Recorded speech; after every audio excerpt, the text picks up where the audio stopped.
Hello class, आज मैं आपको हिंदी व्याकरण में पाठ 9 विकारी शब्द संज्ञा के विषय में बताऊंगी। सबसे पहले आप इसकी परिभाषा देख लो।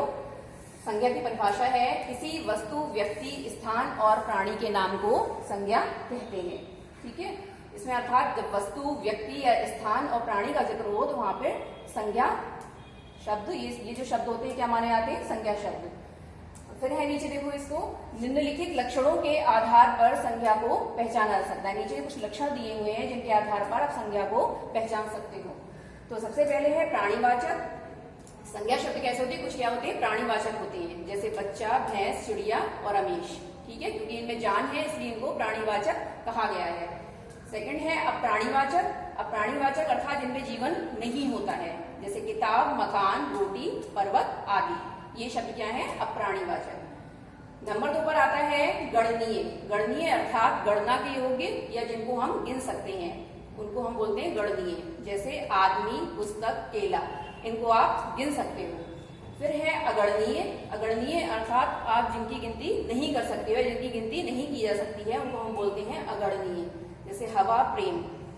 फिर नंबर 3 पर है संज्ञा के कार्य। संज्ञा के कौन कौन से कार्य हैं, किस प्रकार ये कार्य करता है? जैसे मान लीजिए वाक्य में संज्ञा पद जो होते हैं, मान लो एक वाक्य है उसमें जो संज्ञा के जो शब्द दिए हुए, संज्ञा पद जो दिए हुए हैं, वो कर्ता, कर्म, करण और पूरक की भूमिका निभा सकते हैं।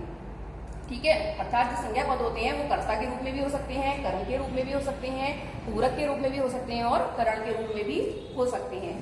कैसे हो सकते हैं? जैसे मान लीजिए एक वाक्य है, इसमें कर्ता पद का एक वाक्य ले लो, इसमें रवि सो रहा है।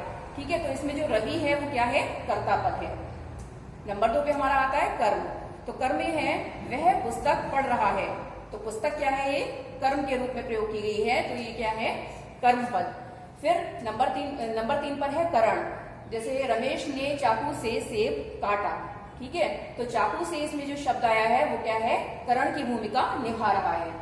और फिर है पूरक। पूरक की भूमिका में निभा रहा है। जैसे मान लीजिए शब्द आप देख लो, रमेश विद्यार्थी है, तो बताया जा रहा है कि रमेश क्या है? कौन है? रमेश क्या है? विद्यार्थी। तो विद्यार्थी जो शब्द है वो क्या कर रहा है? रमेश के लिए एक पूरक की भूमिका निभा रहा है। तो ये जो है कुछ लक्षण है जिनके आधार पर हम संज्ञा को पहचान सकते हैं। तो आज मैंने आपको इसकी परिभाषा के विषय में बताया। ठीक है, कि इसकी परिभाषा क्या है और किन किन लक्षणों के आधार पर हम संज्ञा को पहचान सकते हैं, इसके विषय में बताया है। अगले वीडियो में मैं आपको इसके भेदों के विषय में बताऊंगी। धन्यवाद।